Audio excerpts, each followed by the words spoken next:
Okay, so now that we've got the carcass made and the face frame on it, we're just going to cut some grooves into the sides of the face frame to add a bit of interest, which we're just doing with the router with a bull nose bit into it.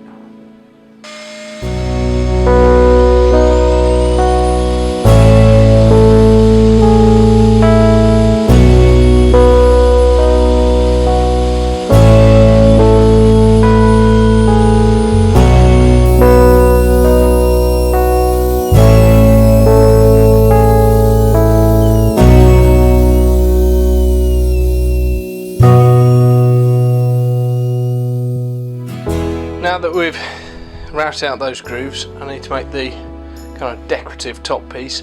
The way that I did that last time, and the way I'll probably do it this time, is just to do half a pattern on a bit of hardboard, which gives me something nice and easy to trace out onto the pine that's going in there.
Sketch this out here.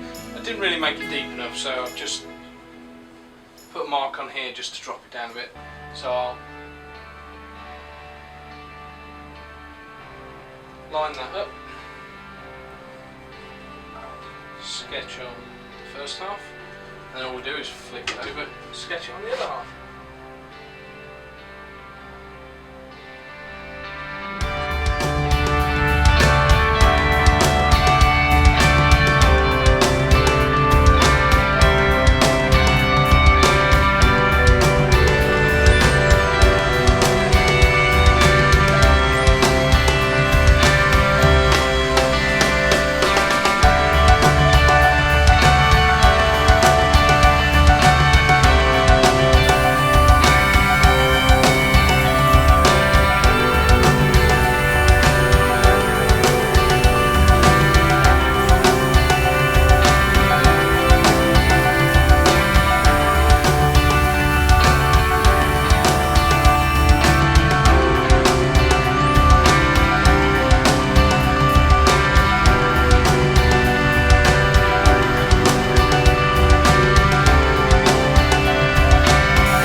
Now all I need to do is just clean up these edges, and I'm going to set up my router table and put a nice profile into this edge. Okay, so I've finished the profile now. Sorry, I forgot to film me routing this profile on. All I've got is a very simple router table, which is just a piece of old worktop with a hole drilled in the bottom, and then I've screwed the router onto the underside, and just using a bearing guide bit with to cut this profile. Just followed the path around, and then just lightly sanded it. And then the next step will be to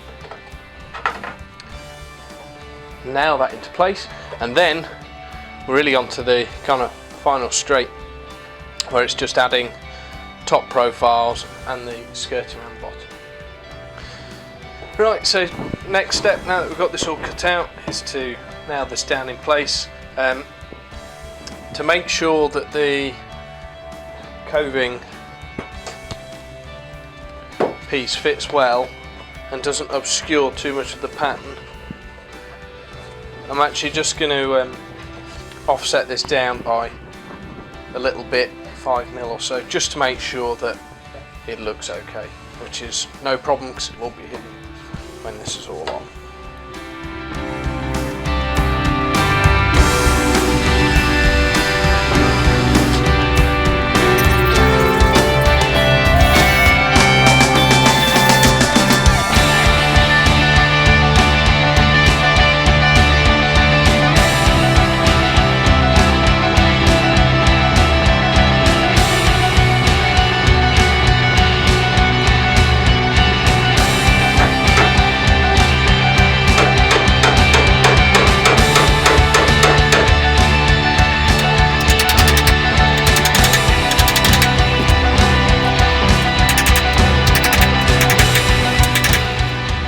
Okay, so next step is to add this skirting board onto here.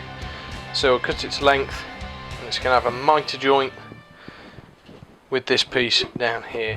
What I'll do first is I'll cut roughly the correct overall length with a mitre on it, and then I'll trim the final length on the square edge here, just because it's easier to get that right than trying to get the length exactly right whilst also getting a perfectly accurate mitre. I'll show you in a second. I've got a shooting board that I've made to try and help get the mitre correct.